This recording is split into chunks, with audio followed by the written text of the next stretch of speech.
मसीह यीशु के बाबरकत फ़िदामंद और जलाली नाम में आप सबों की सलामती हो। असीसो खुदावंद आप सबके साथ हो। खुदावंद आप सबको बरकत दे और कसरत से बरकत दे। आमीन। खुदावंद आपके घरानों की मदद और हिफाजत करे। आमीन। हर बीमारी, मुश्किलात, परेशानियाँ यीशु के पाक नाम से जाती रहें। आमीन। आज का दिन खुदावंद हम सबों के लिए मुबारक करे। आमीन।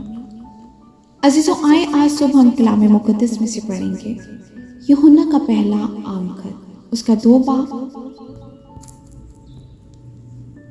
कौन झूठा है सिवा उसके जो यीशु मसीह के होने का इनकार करता है। मुखालिफ मसीह वही है जो बाप और बेटे का इनकार करता है।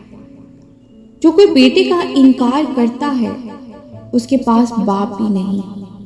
जो बेटे का इकरार करता है उसके पास बाप भी है। हालेलुया।